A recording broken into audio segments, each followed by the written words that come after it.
Guys, welcome back from your Labor Day weekend, and I hope you had a good one.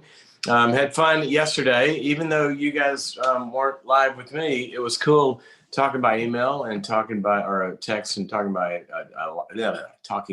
a lot of issues. Today we have a little different beginning of the show. I had to call in an expert because there's some of these questions they're just over my head.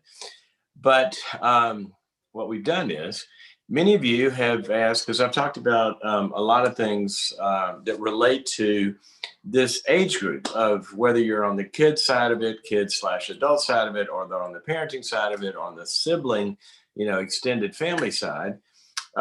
We talked a lot, even yesterday, about this age group thing of how do you parent an adult child that's in between, especially. Now, the adult child is easy. You just tell them, send me a check, right? But that in between, we'll get to that. But that in between time is pretty interesting. So I've talked about my youngest daughter, Lucy. Hi, Lucy. Hi, my name is Lucy. And she's much better at this than I am. And I've asked her to come on with us in the first part of the show today because I want to interview her on behalf of you. So I'm like your ally here, and I'm going to interview her about some of these questions. And also something that I'm even more interested in her talking about for the benefit of all of us is that Lizzie has been very open in her music. She's a singer-songwriter. You can find her if you go to Lucy Cloud Music. You can find her everywhere. Spotify, iTunes. Spotify, Apple Music, Instagram, Facebook, Snapchat is all Lucy Cloud Music. Yeah, she's there. She knows how to do all that newfangled stuff. But you can find her there. But she has shared very openly with her fans about her struggles with anxiety over the years, starting pretty early on. I said, didn't it start when you got locked in that closet on the airplane? You said, yeah, when I was like 5. Yeah. In the bathroom. In the bathroom. And, it was a tough experience because there was turbulence and she couldn't get out and all that. And that led to kind of as anxiety does, it kind of, gets bigger. And so she has had, from my chair, watching someone, even if she were not my daughter, has done it so well in not letting anxiety take over her life, and she's walked through it, and now she has a lot to share about that. So anyway, enough intro. Let me give the number 844-940-2774. And what I'm going to ask my team to do is in the beginning here, you got questions about that topic, the parenting in that age arena.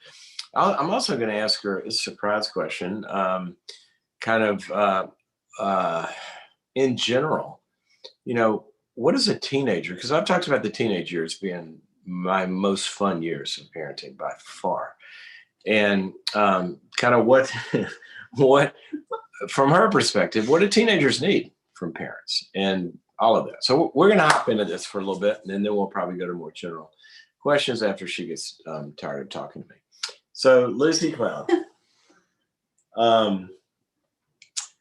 we are talking a lot. We have been talking a lot about. You're 18. Mm-hmm. 18, gonna be a freshman in college. How about that? Congratulations on that.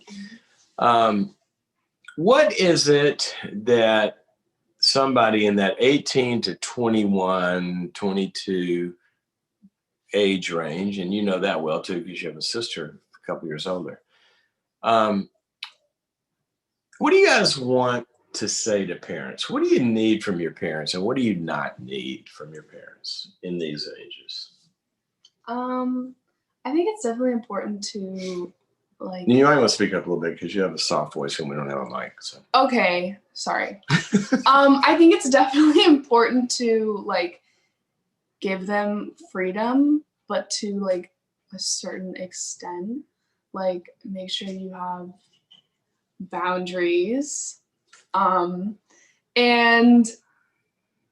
I just lost my train of thought. Yeah, and I think they want to be supportive, but at the same time, we are becoming an adult. like even though I'm 18, like I'm kind of becoming an adult, but like I still feel young. But I like this is like the time where we want to like explore, because like after high school, this is where you're kind of like set free. And so like Set free from those oppressive, dictatorial, awful parents. Right? anyways, and so now is the time where like we are going to explore a bunch of different things that we've never done before. And I think it's important for parents to be supportive, but also to like, because you don't want to be like too overprotective, because now you're going into adulthood. So I don't know. I think there's like a line between like you care about them and you want them to succeed in everything, and obviously like check in on them, but you don't want to be too overprotective. So when does it? So let's say I'm sitting here and I observe, or you tell. Let's just say you're kind of you're thinking A, I'm thinking B. Listen, you shouldn't be doing that. That's no, don't do that. You know. But you're like over 18, and I'm sitting here and I'm thinking that. Do you want to hear that? If you do, how do you want to hear it? And if you don't want to hear it and it's not helpful, then how do you not want to hear it? And by the way, on that third one, I might tell you anyway, but go ahead. Okay. I think that when you're talking to your 18-year-old or older, you should be very open-minded, especially if you disagree with them. Because I don't know, there's things we agree on, there's things that we're not gonna be on the same page with. And I think having an open conversation is how you are gonna get anywhere. If you're like, this is my opinion, like I don't care what you say, like then you're not gonna get anywhere. Then you're literally just making a wall. So it's like, I don't know, like you. So it's like I can have my opinion, but I'm also open to that's yours, and I can't control that. And what you think is yeah, and like you should be, even if it's stupid. Sorry. Sure. She's still my kid. And you should be like even if you're like, yeah, that's not, but you should still listen to what we're trying, like listen to what I'm trying to say. Like not just like, oh yeah, I get it, but like really like try to understand my point of view, where I'm coming from. Because there is a reason that you're coming from that point of view.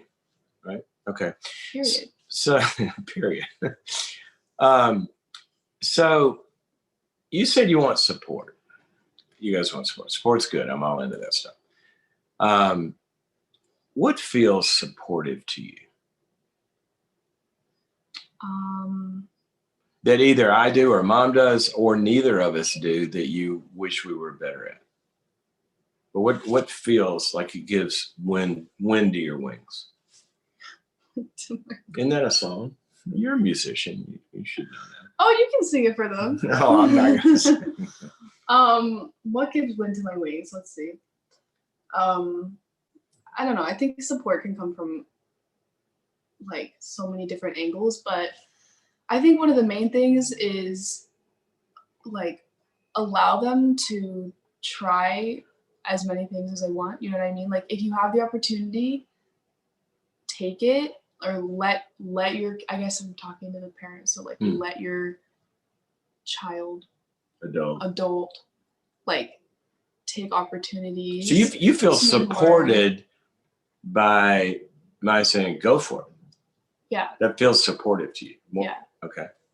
I was thinking of that not even as support, but there you go. That's why you have to talk. Well, yeah, because like if you're like against it, then they're just gonna I get that. You know?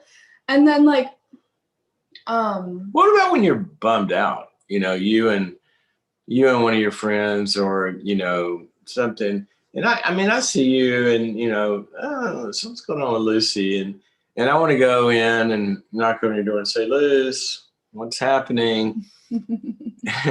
And you go, I'm fine, go away. Like how much of that support in when you're going through stuff, and what's the best way for a parent to do that? Okay, here's the thing. I am not very open, like mushy gushy with my parents because it makes me really uncomfortable. I don't know why. It's just I don't know. I just can't. I don't know why. It's fine. But I think it's like important, like as long as you can tell that they're trying to like be involved, like without like, because you don't want to constantly be like, okay, like what is it, like tell me, because then it's like, oh my god, like I don't want to tell you, like clearly it like, yeah, like stop doing that. But if you like I'm in your head. But if you just like check in, I don't want to be in your head. It's scary in there. Oh, you don't want to be in my head. I do not want to be in yours. I don't. But I think like if you check in on them, and you're just like, what's up, like how you doing, then they'll know. Like obviously I'm not gonna pour out my heart to you and tell you everything that's going on. What? But I'll probably just be like, I'm fine, because that's my normal. So you just want to know they're there. Yeah. And then when you feel comfortable opening up to them or telling them whatever's going on, you will. But it takes time. So you just have to, I think for the parent, you have to be patient. Patience is key. I do not have patience, so it's harder for me. But for you, now that you're an older no, I'm a parent of an older child. I'm not older. Go ahead. Yeah, but you're still kind of old. You have more patience than I do, basically is what I was saying. I do? Yeah. Nobody's ever told me that. I mean, you think I have patience? No, not at all. Yeah, not at all. Actually, you do. You know where you have patience is in the pursuit of your talents and your music. Mm-hmm. I've seen enormous perseverance and all of that. We can talk about that a little later. But I mean, you know this. I've told you this. That just continuing to work on it and being involved in the process and being patient about the outcomes is really so cool. Mm-hmm. All right, so I'm going to shift gears unless people have more questions about that part. Anxiety. So, tell them a little bit about. I mean, you shared this publicly and as you sing in live stuff, and tell us a little bit about the kind of anxiety you had. Tell us a little bit about what was helpful as you were getting over it and getting through it, all of that. Mm-hmm. So share some of that for us. I've had anxiety ever since I was a little one. I remember when I was like 4 or 5, I had my first sleepover and then I couldn't do it, so I had to go home. And then, like he said, I got locked in a closed bathroom on an airplane. So there was like, and going through a storm is really turbulent. Yeah, stuff like that. And then Finley, sorry, getting distracted. And then I do have social anxiety and I have generalized anxiety. And it's just kind of like I remember I had my first like anxiety attack when I was like 6 maybe at a birthday party. And I didn't know what it was. Like when I was younger, I had no idea what it was. I thought like, I don't even know. Like because I would get like stomach pains and like my left shoulder would hurt when I would get really anxious. And then I would get super anxious like when my parents were like out of town and I had to like stay with like family or whatever. I don't know. And so I think he forced me to, like go out of my comfort zone, which was like good. I'm not saying this is like a bad thing. But when I was like a child, I was like, oh my God. But now that I'm older, I appreciate it because I don't think that I would have been where I am today without that push. Yeah.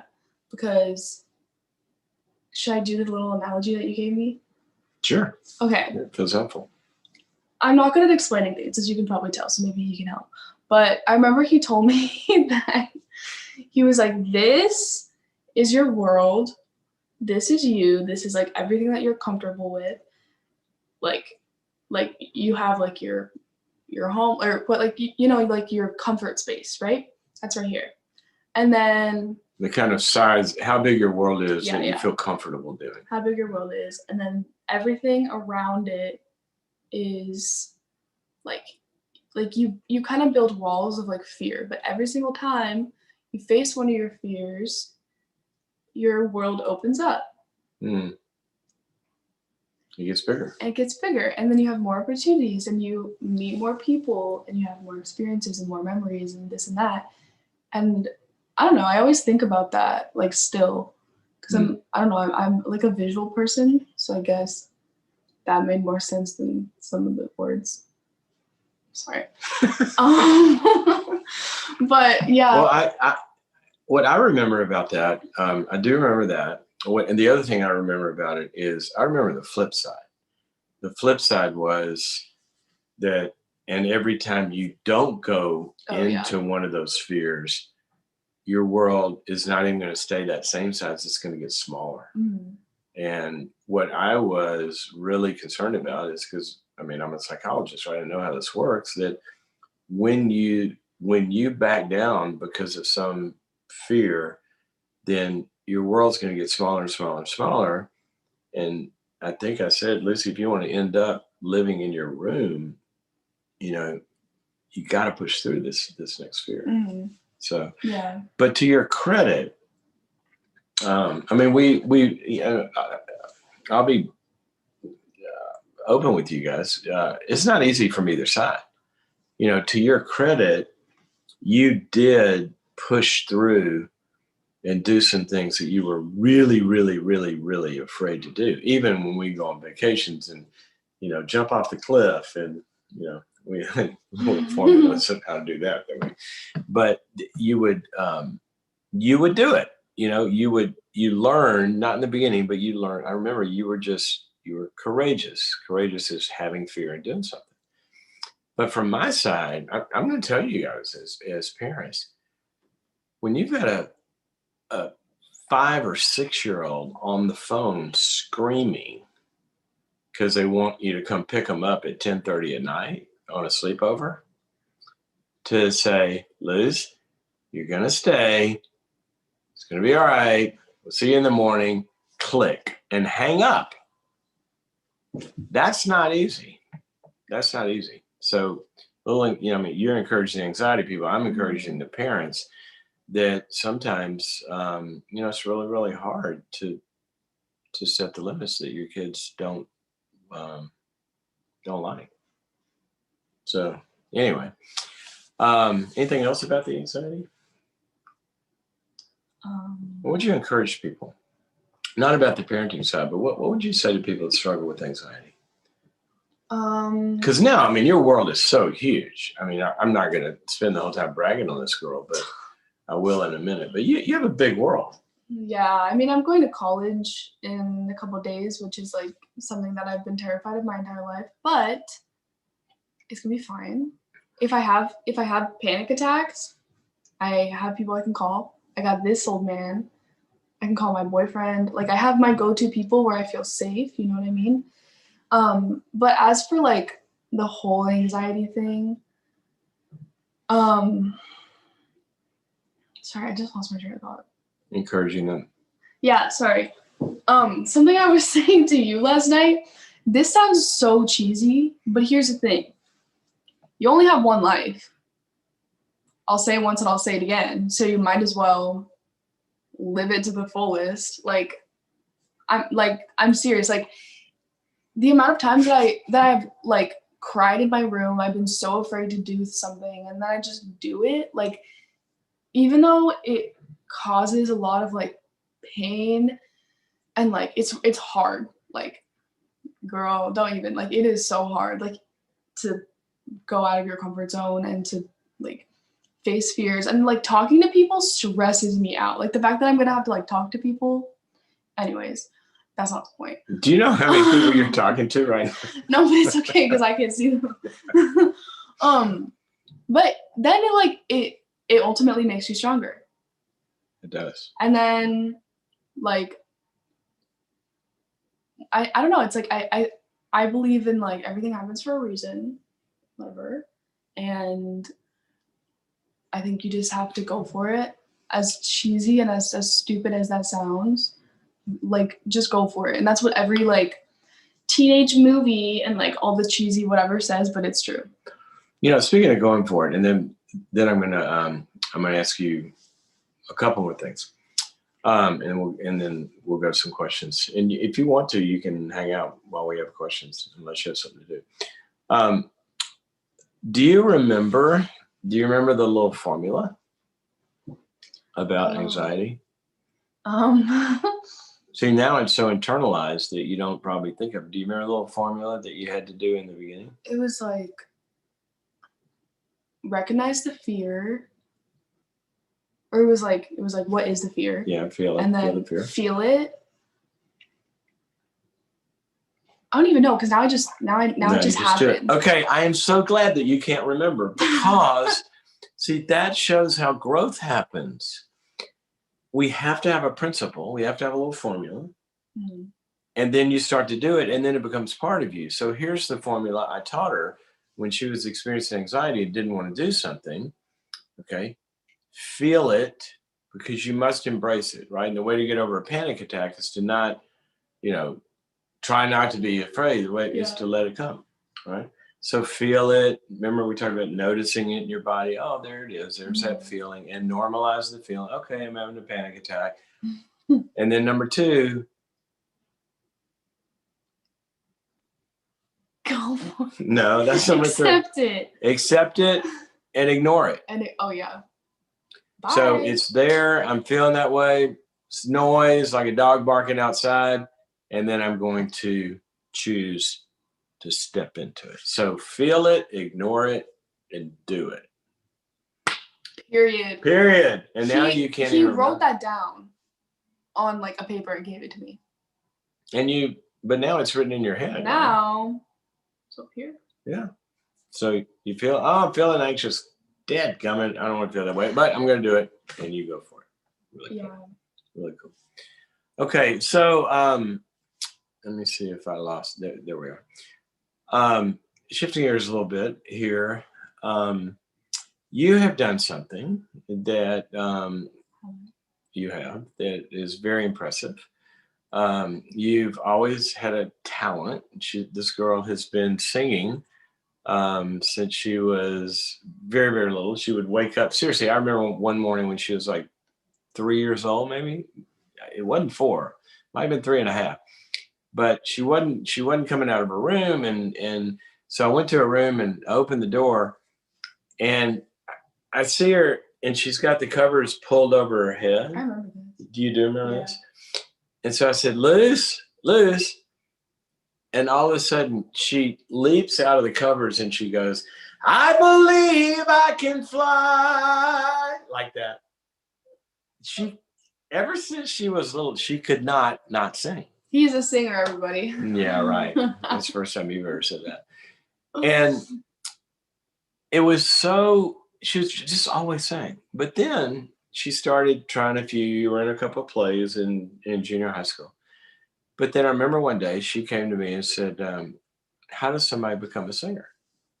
And so we talked about a plan, how to do that. Mm-hmm. And you have, you've really worked it in the last few years. And just for those of you who don't know, so she got picked up by the Jonas Group because they heard her sing about a year ago. And she's a songwriter, writes all of her own music and songs. And she has released how many songs? 4. Yeah, 4 songs, and they're on all the major platforms now. On Spotify and iTunes and all of that, and she's got quite a following. I counted it all up. You're probably around 1 million streams now. Do you know that? Yeah. So you don't even know that. Wait. Yeah. Okay. I'll show you later. I did the math. But anyway, so what do you want to tell people about if you've got a dream and you got a goal?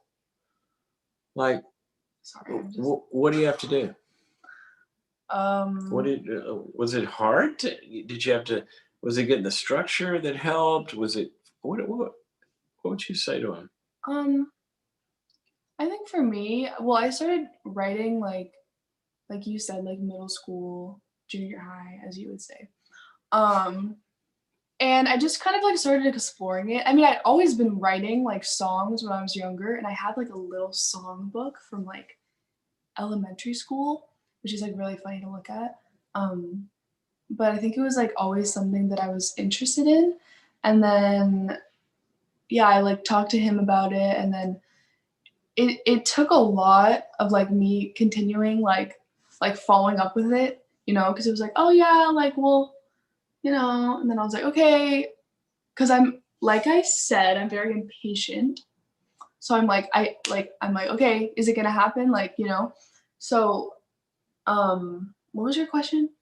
Like what would you tell them? Because a lot of people sit on their dreams. They sit on, they want to start a new business, they want to go back and take a class, they want to, build a hobby, change a career. I mean, like I said before, this is your only life. Might as well do it.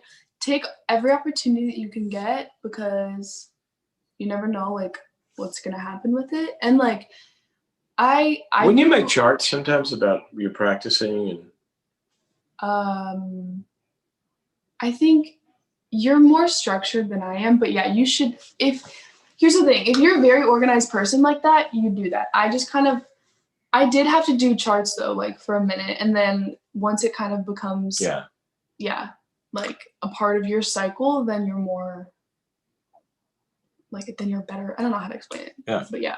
What he said. Cool. All right. So one thing that you think is good for parents to hear, that you've experienced as helpful, and one thing that you've experienced from your parents, probably your mother, not me, that you would say, that's not helpful. Don't do that. Don't, nothing about your mother. Just me. What's like a way that I missed it and I didn't do it very well? So what's a good thing and what's a bad thing? Oh my.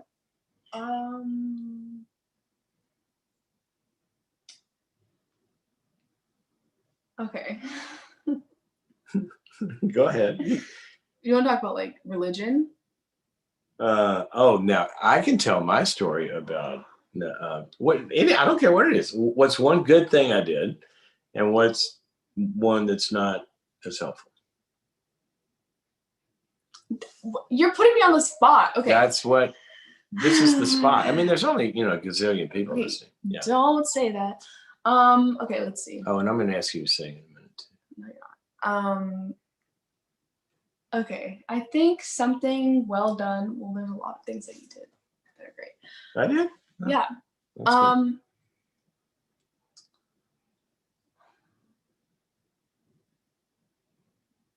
Okay, I think you taught us well, my sister and I,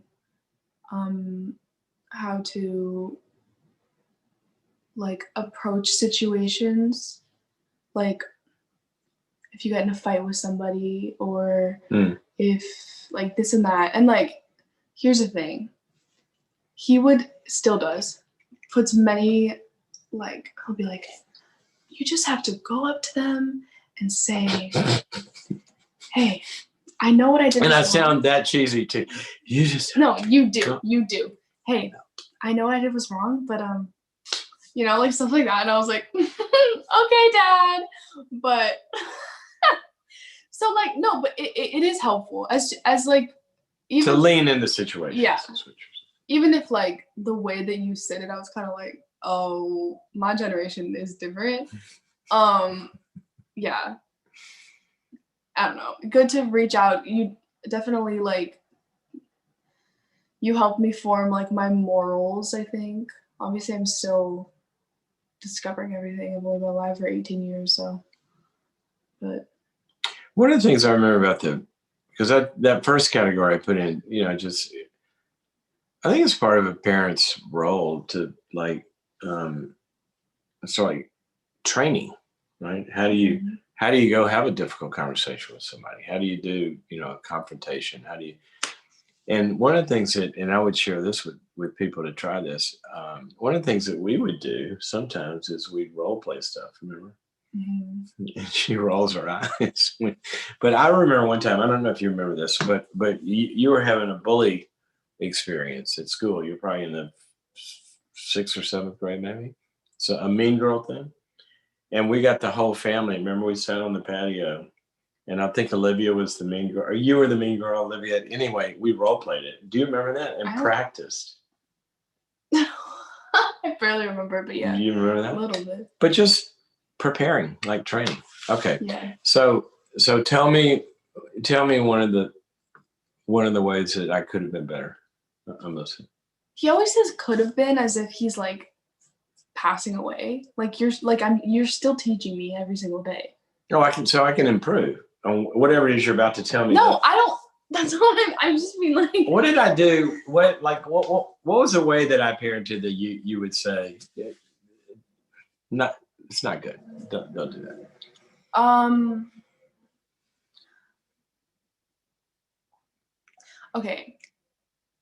Okay, this is just me. Go ahead. No, but it's like good that you did this, but I just like get annoyed. Oh, okay. Okay. So as he said, I speak very quietly. I'm also impatient. I'm also like, if someone doesn't understand what I'm saying, I'm like, okay, whatever, like it doesn't matter. And he'll be like, no, like he'll be like, Lucy, I hate when you do that. Just open up. Just explain what you're talking about. And I'm like, I say it in that southern accent? Yes. And I'm like, okay, I don't know what my point was, but my point, okay, I think that's just a personal thing. I just get bothered because when people don't understand what I'm saying, because it's already so hard for me to like articulate what I'm saying. And so when people don't understand, I get really frustrated. And yeah, okay. So I'd kind of push you to articulate it better. So I think what I'm saying is it's good that you do that, but it bothers me. But I feel like in the end, it'll be better. Do you know what I mean? Like same with the fear thing. All right, well, give me a bad one that doesn't get better. Well,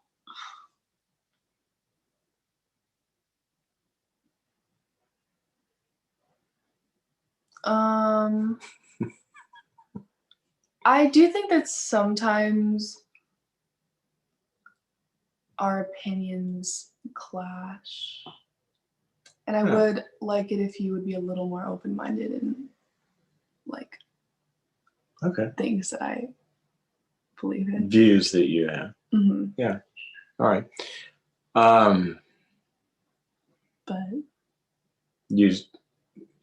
will you tell me when I'm okay? So we're gonna be in conversations, right? I'm gonna have different views than you. You're gonna have different views. If it feels like to you I'm not being open on it, tell me. Okay. We'll do that. All right. We are going to move to some questions. I'm going to ask Albie, do we have any questions for Lucy that have come in, Albie or Jessica? I'm going to have Jessica go there. The callers I have are not on that. Okay, but how do I get that on the I can't get her on your feed. No problem. Just give us 1 sec. Okay. So while we're waiting on that, Liz, can I would you sing us a song? What song? What's the best acapella? Because I can't play for you. What is the best?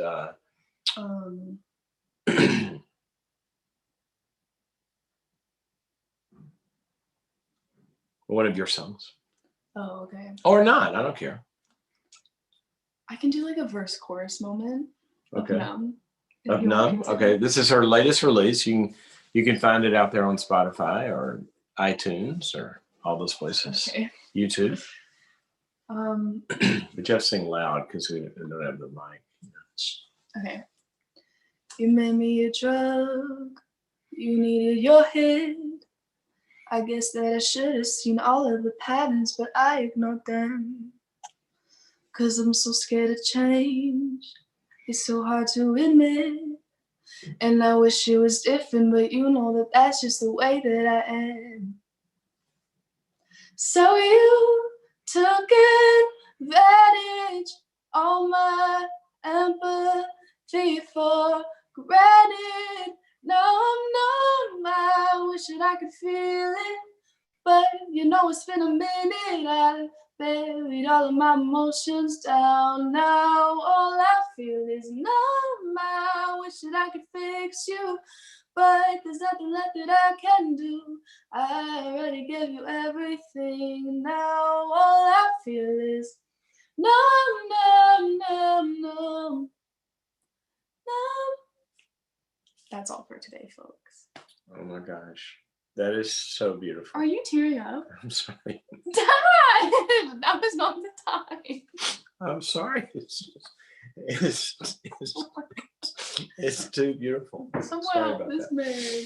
Oh my gosh. Well, Liz, thank you for Of course. joining us. Unless Albie, if there's a question for her before we move on to some other questions, we got anything? Yeah, so it looks like they love Lucy singing and they love you guys together on the show.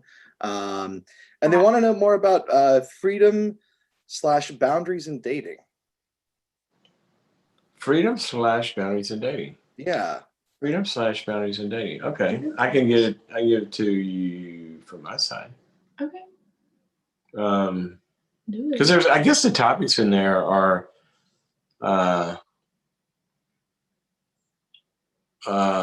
there's choices of people, freedom to choose your own, no arranged dating. At least we didn't have that. I didn't pick your boyfriends. God bless.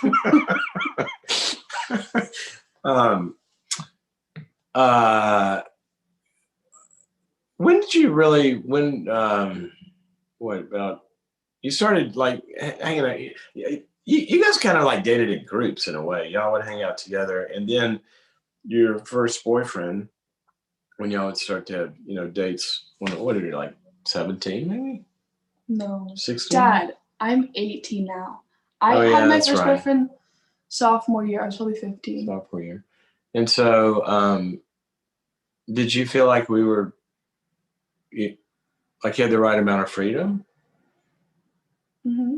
Like, we had curfews, Mm-hmm. right? You were pretty good about those. What was your curfew? Was it 8 o'clock? Go on. I know my junior and senior year is 12:30. I don't know about before. I don't have any concept of time. 12:30. Okay. And you always. Well, it was 12, but then I got them to extend it to 12:30. Yeah, she did. But you were good about that, and she would always come in and wake us up and tell us that she was home. That was. I think in terms of choices, I never had to step in and say that is a bad guy. At least that I saw.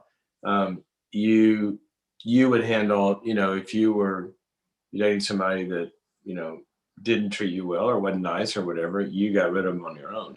That's something you were always really good at. You don't put up with stuff, right? Or you put up with a minute and then write a song about it.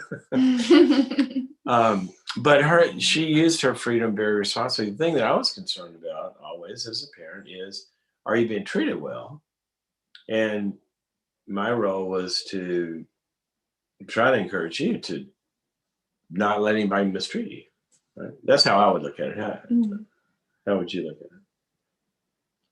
Did you feel like you had enough freedom, enough boundaries? Yeah. Yeah. And you can tell him to watch this, but she is petrified right now. I don't know what you're about to say. But her boyfriend now, I'm going to embarrass. I don't know if I embarrass you or him. But one of the things that I am so proud of about my kids is that they have consistently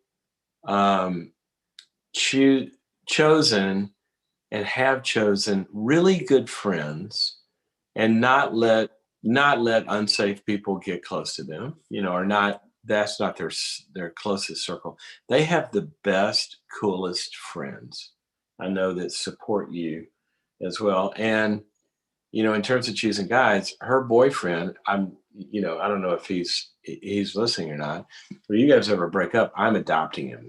he's so amazing. That's up to you what you do, but he'll still be around. I'm just telling you. Oh yeah. So the I'm responsibility. not letting him leave anytime soon. I'll tell you that.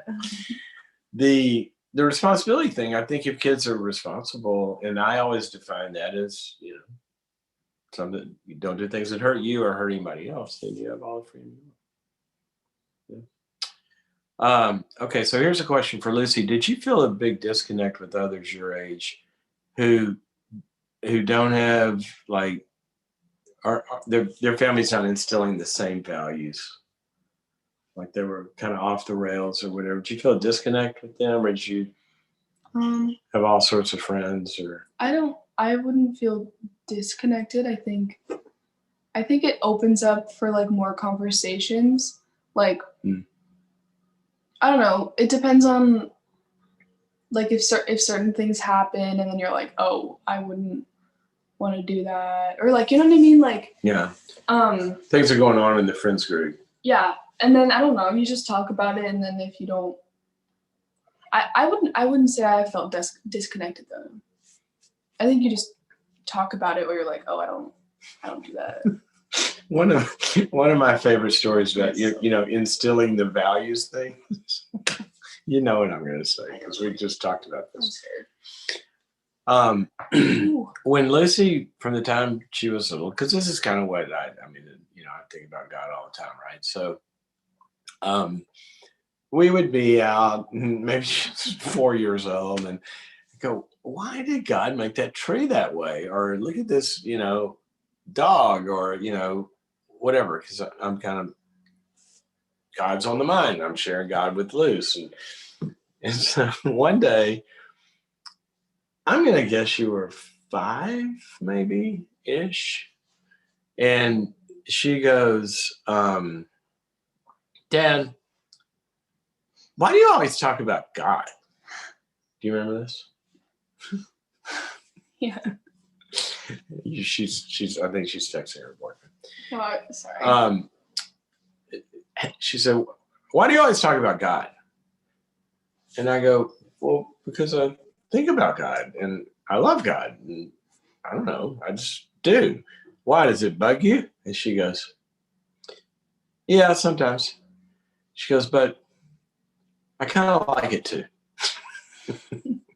And so the instilling values, I think. You love to tell that story. I do, because it's so for her to say, yeah, it bugs me. Yeah, but I like it too, Oh my gosh.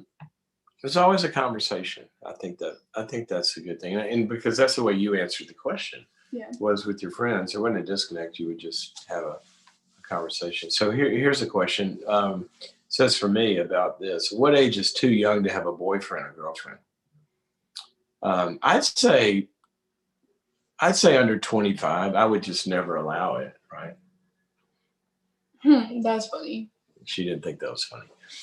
I think it depends on what you mean. I mean, if you think they're going to hop on a plane and go to Cancun for the weekend, that's a different. No. But I think it's I mean, it's the cutest thing. I mean, I have like boyfriends and girlfriends. I won't mention preschool, all your boyfriends. But I think it's got to be age stage appropriate, right? There'll be somebody that. When was your first crush? Like ever? Yeah. Well, I kissed a boy in preschool. What else that counts? I remember that. We said, what happened? I probably shouldn't say his name, right? Don't say his name. Anyway, so you kissed a boy in preschool. And then when was your real first? But that's preschool. Like real crush. Real crush, yeah. Probably like first, second grade. First or second grade, yeah. It's just age appropriate. So what are they doing in first or second grade is more, I think, the question, because all along they're learning how to relate to each other, and so I think that it's more about the context of how they're expressing girlfriend, boyfriend-ish things at different ages and the context that you allow them to have and not. Okay. So how do we balance listening to our kids well, but not telling others what they've told me? Well, if you tell me things, I put her in charge of it. I mean, there's something you never want me to tell, I don't ever tell. He's a very confidential man, psychologist. Yeah. So that kind of helps. Yeah. That does kind of help. I'm sorry. I don't know. I don't know where you would have a need, where there's a real need to tell things that your kid tells you, unless there's a real need. If you told me something about one of your friends that I felt like they were really in danger, I would feel a responsibility to say, Liz, I know you're going to get mad at me about this, but I got to call the parents. If I mean, it's kind of like the things that psychologists worry about. If they were going to hurt themselves or hurt somebody else or doing something that could really hurt them. But otherwise,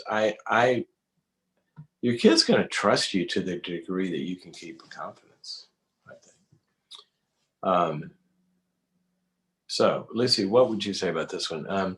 How can we best support our 19-year-old daughter that chose not to date a young man that was a best friend, but now he's going on a date with someone that is not, quote, good enough?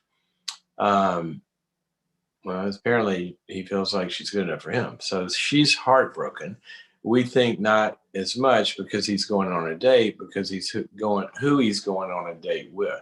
So she didn't want him, and now he's choosing to take somebody else out. Mm-hmm. And now she's heartbroken that he's chosen that girl and not a different one. What would you do?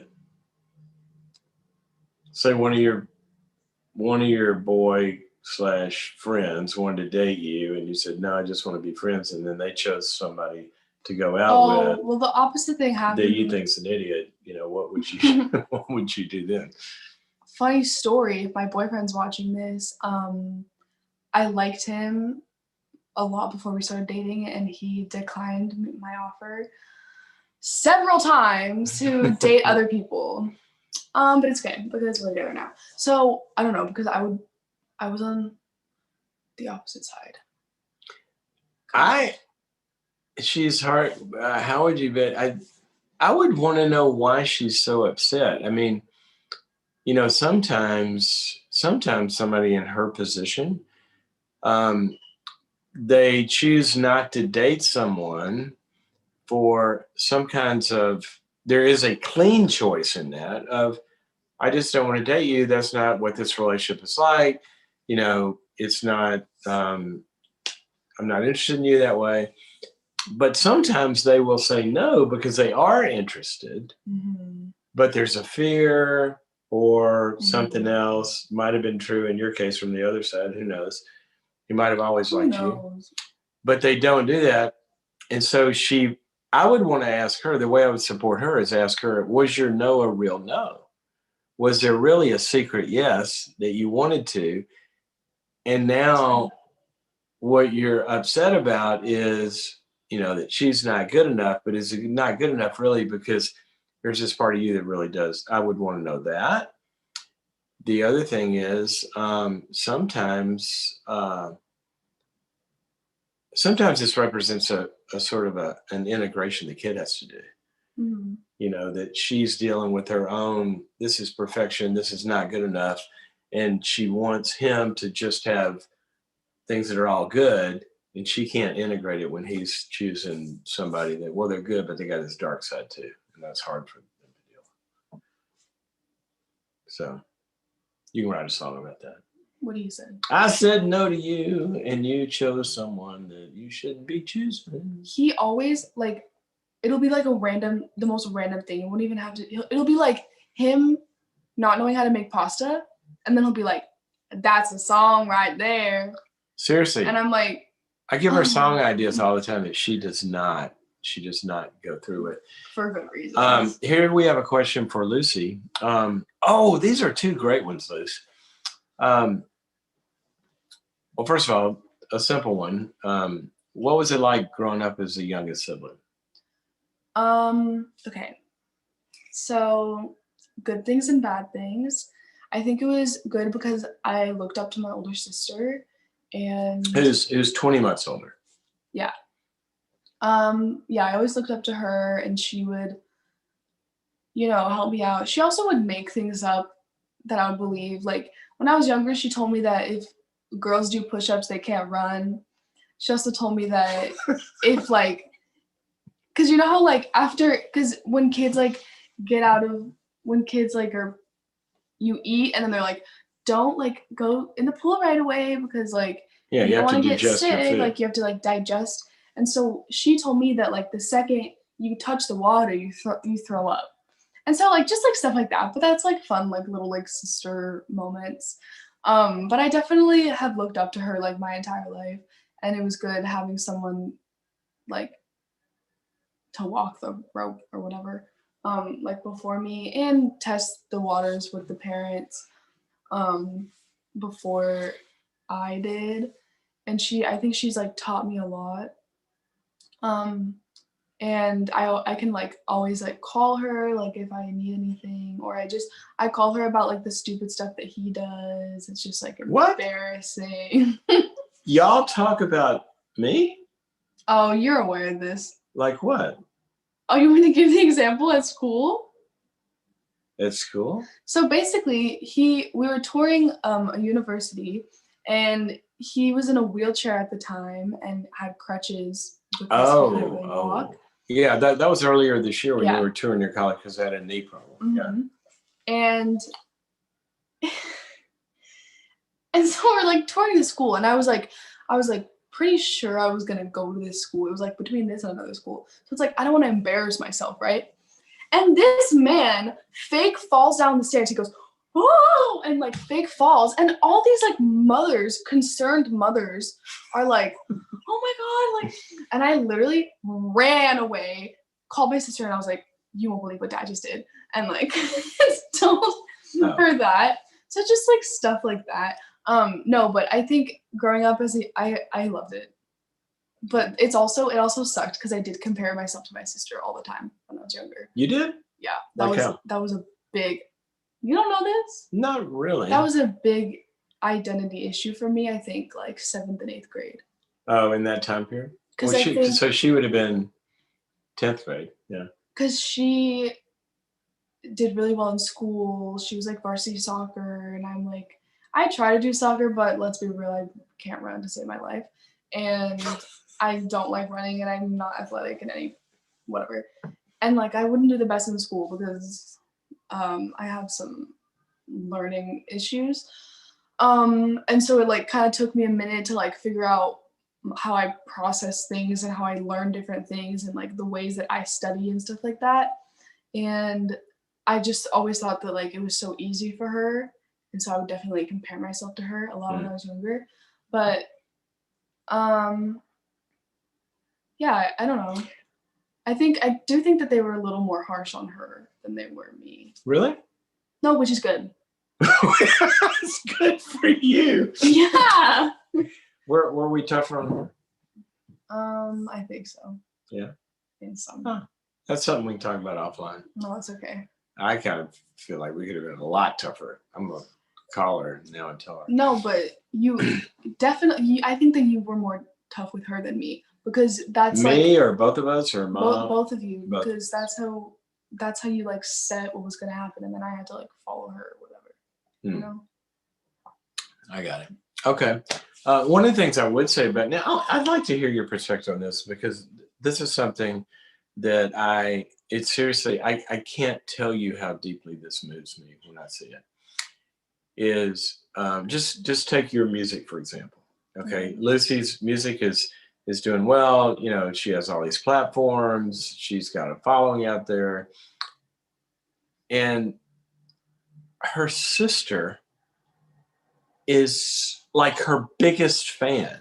I remember when you started launching songs, her sister Olivia would, start, like promoting and posting things and listen to my little sister and all of this. And there was like no envy, no jealousy, no sibling rivalry.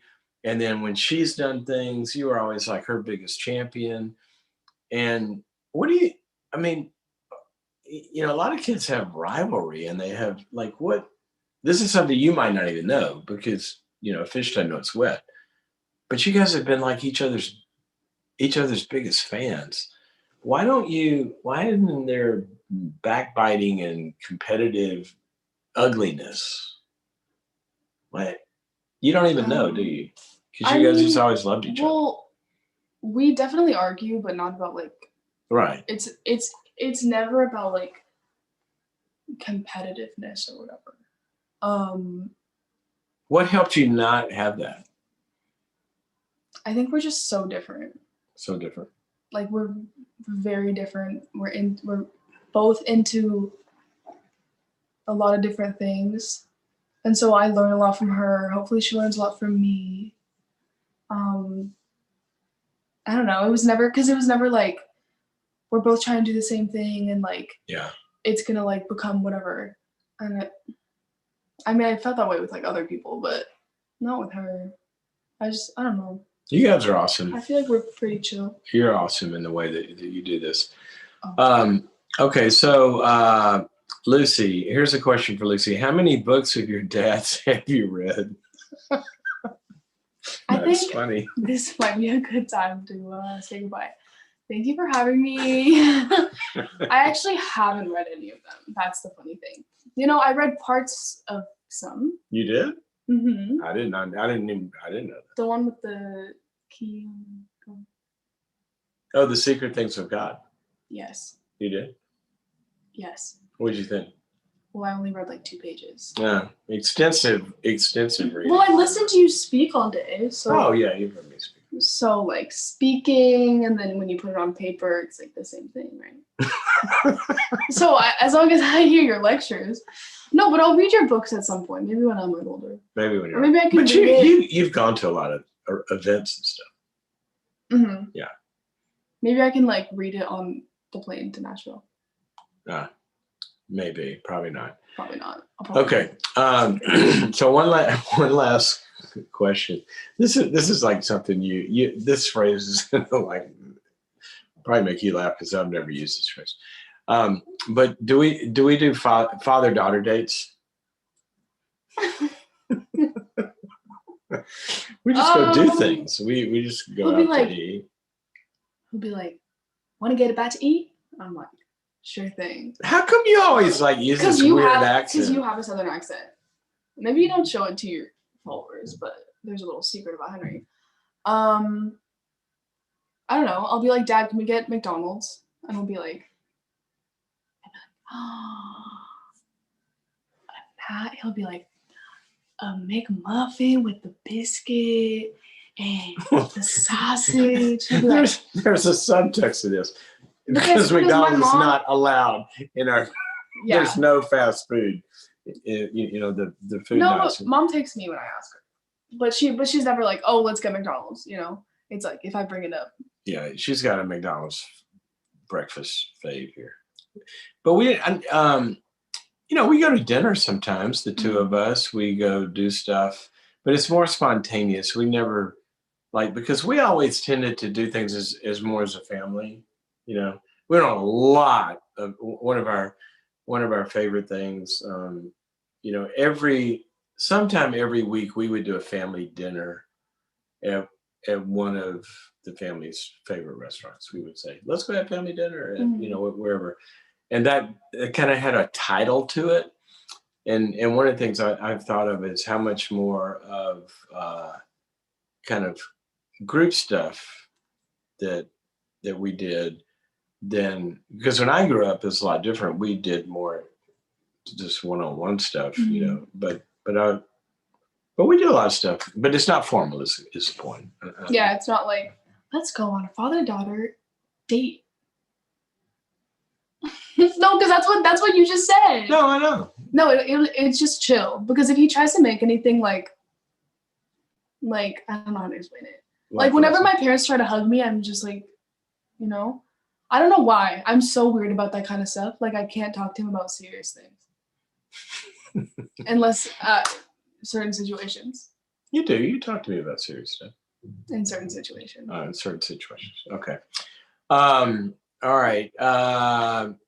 One last question, and then I'll set you free here. And I want to answer a couple of. I know we're over, but I have a few minutes. I might answer a couple of questions that came in, or you can hang out. Lucy, if you realize you made a mistake, what's a helpful way for parents to make you feel not judged, but still address the behavior or thought that led to that mistake? So if we see you screwing up in some way, or you do something that we don't like, what's the best way to address that doesn't make you feel judged?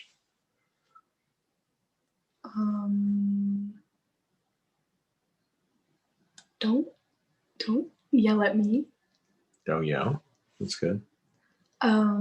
Maybe that's just because I'm a Cancer, and Cancers are very emotional.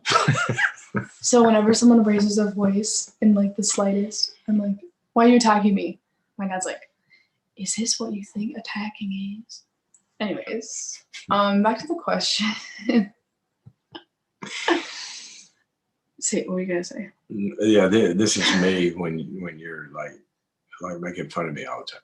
So what? Yeah, what's the way to say it where you don't feel judged? You feel corrected, but not judged. Oh, I did this last night. And then you would say, "Oh, I wish you hadn't," or something like that. Are you me? No. Last night. Are you trying to be me? Oh, I did this last night, and then I'm you, and I would say. No. I'm confused. No. I'm just saying, parenthetic, over on the side, I'm making a comment. Last night we had a situation like this. Oh. Where you did something that I didn't like, and I brought it up to you. Oh, my sense of humor. Did not know that. Anyway, so yeah, the way you brought it up is good. You can explain that. Oh, okay. So I called her. She was on the way back from somewhere. I wanted her to pick up some food. She goes, "I don't want to." No. I say, "Oh, Dad, do I have to?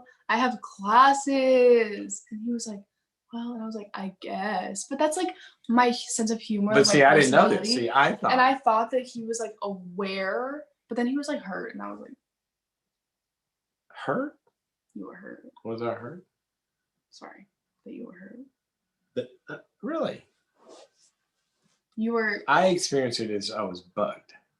Okay. So you're saying there was hurt underneath the bug? I don't know.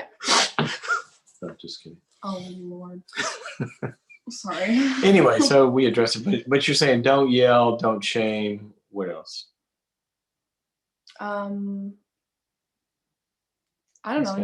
Just be upfront, but not like I know what you did, but more like I don't know, more chill about it. I don't have an answer for that. Oh my God. Is there something else? I'm so sorry. Okay, I will say one last thing, and I want your comment on this. I think one of the reasons probably that we kind of don't have a big hurdle in doing that is one of the things we used to do when the kids were little. We'd have this thing every now and then called family meetings, right?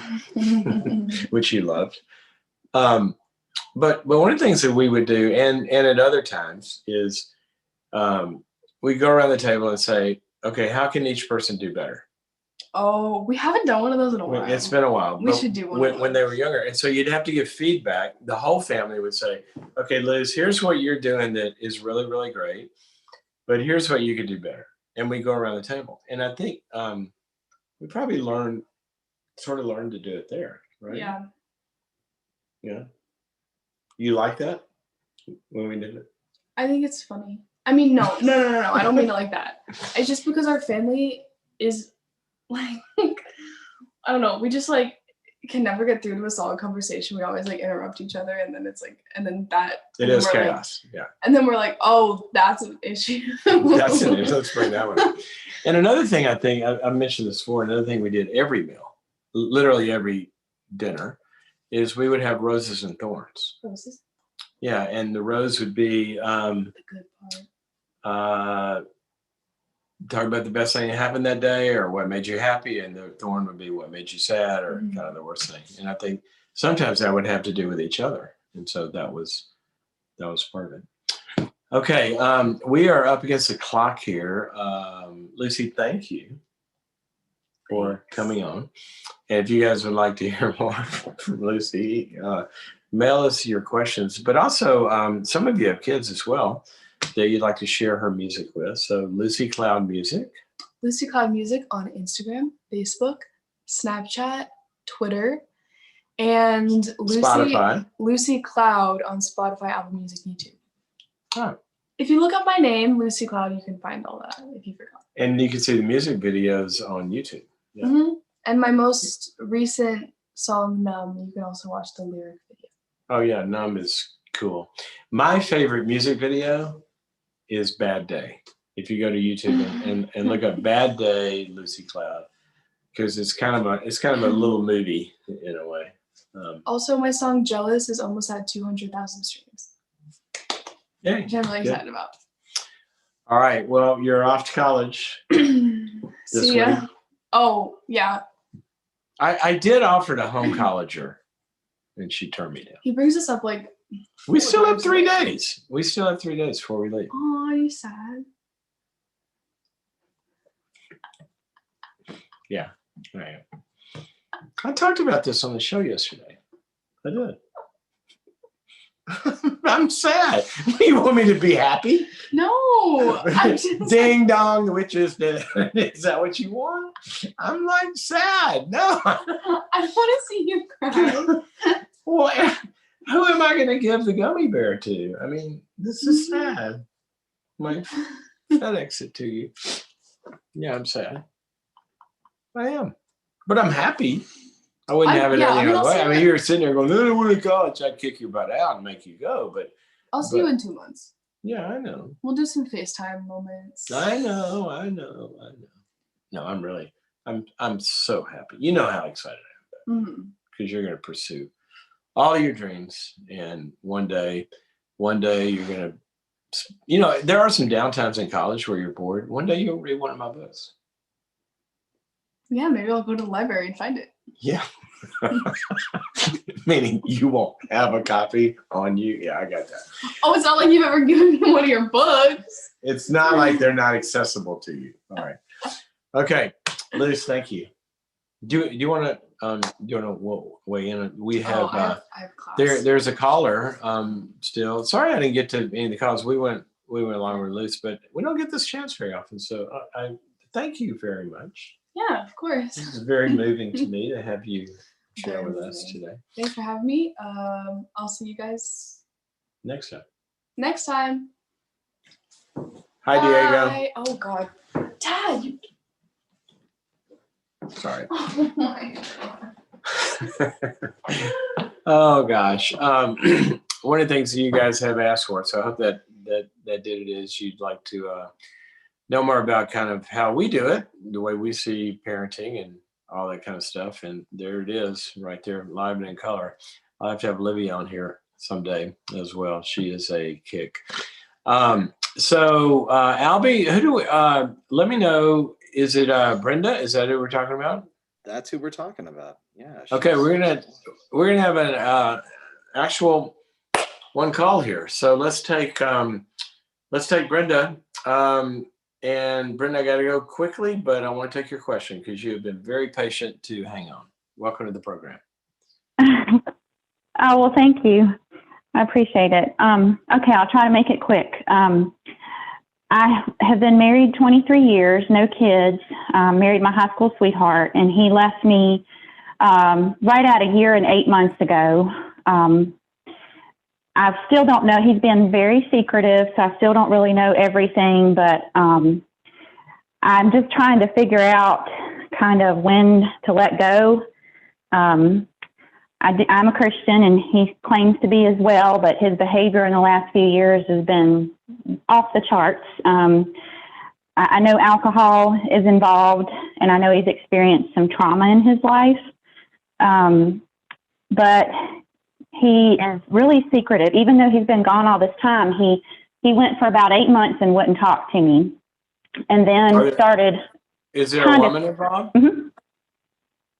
No, that's the weird No, as far as I know, there's not. And I've really, even all this time, I still have no indication that there's another woman.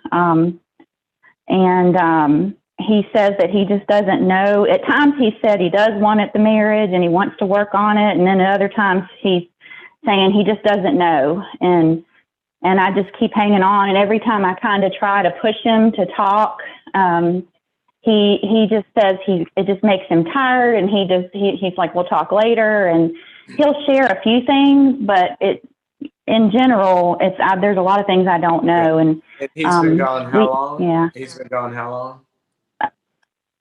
a year and 8 months. Year and 8 months. And Yeah. what was up until the day he left? Are you saying this went boom like on one day, or was there stuff going on up until then, and then one day he left? Well, there was definitely some stuff going on. He had started drinking really heavily a few years ago, and we were still together, but we went through a lot of life changes. We had moved states, and he had changed careers that he had been in for like 20 years. In terms of the relationship, alcohol would certainly affect the relationship. Mm-hmm. But was he saying, was he distancing from you? Was he saying there were issues he was upset about? What was going on? You know, he wouldn't. Yeah, he wouldn't really, back then he wouldn't tell me what was wrong, but he definitely started distancing himself probably like 4 or 5 years ago is when I noticed a major change. And he would do things that he never did before. For all those years, he would like go out and be gone all night, and I wouldn't know where he was. Hold on. That has to do with his behavior. I'm saying in the relationship, was he doing stuff in the relationship directly? I'm upset about this. I don't like this. You know, like what was going on in the marriage itself? The only thing I can think of is he would definitely get mad at me. Like he would say that that I was being judgmental when I would fuss about the drinking. Okay, so it's all about the drinking. You know, nothing. Okay. So your question specifically is what? Well, pretty much just like how long to just keep waiting, because I have tried to push him to go to counseling and to talk, and he just kind of keeps putting me off. And okay, I would give him a deadline. I think that the how long doesn't really start until there's been a structured violation of a how long. Okay, so right now in his head, for whatever reason, he's seeing this as an open runway that he can kind of play with, right? And so I think what you have to do is you have to set I know you've needed your time, this, that, and the other. I've tried to talk, and you hadn't wanted to talk, et cetera, et cetera. But I'm at the end of waiting on you to come up with a date. So I'm going to give you a date. Okay. And by this date, I want us to either sit down and have a conversation that helps me fully understand what's going on and what the plan is, A, or B, by this date, I want us to go see a counselor together. All right. So that's kind of the first deadline I would set before you have the deadline of how long do you even hang on to this. But I think you've got to set a structure that poses a sort of a kind of the flip of a habeas corpus. I mean, you know, he's got to show up in court, right? He needs a summons. And so I think you got to do that. One of the reasons I say that though, is if there's nothing that he was going on directly about the relationship, I'm concerned for him, like just psychologically. Like the guy's gone AWOL. Is he showing up to work? Is his life working? No, he actually lost his job. This was like right about the time he left me. He lost his job, and then he's been doing like side jobs. So he has really gone AWOL. To your point, he won't even tell me where he lives. So I know he's close by. If it's kind of like that, then I would worry about him more. And what I would probably get I'd make an appeal for him to talk to you by next week or something, something really short term. I can't wait anymore. I got to know what's going on with you, this, that, and the other. And if he doesn't do that, what I would do is gather a posse of a few people that he likes and trusts, maybe a best friend or a relative or whoever. And I would do it. I wouldn't call it an intervention, but I'd put a posse together and go show up at his door and say what's going on, because I'm worried about him. I can't even find him, unfortunately. When we do meet occasionally, but he still hasn't told me where he lives. That's fine. I know that sounds crazy. If you meet occasionally, that's finding him. Okay. And you could have them, whoever this is, you could have them waiting in the car, and maybe the meeting goes well with you. If it's not, then you text and say, come on in. But all I'm saying is, look, he may be in psychiatric danger or addiction danger, and somebody's got to put a wall up behind him so he doesn't fall further into the pit. And so with him disappearing out of life, he could be decompensating in some way, and I'm just concerned for his safety. And then we can deal with the relational stuff. Yeah. Okay. All right. I've got to run. I hope that's helpful to you. Yes. Thank you. Okay, guys. Again, a little different kind of show today. We've had 3 days in a row where it's not the norm. Yesterday, we didn't take calls. I took emails. A lot of you actually, or text questions. A lot of you like that format. Let us know which one, we're experimenting here. We're growing with you and doing this together. And so let us know what you like, and we will try to do it. Tomorrow, speaking of different, tomorrow is a little bit of a weird day. We got to notice there's going to be a power outage in my area. That will kill our Wi-Fi. What we're probably going to do, and just watch Facebook or Instagram or wherever you find us for the announcements on this.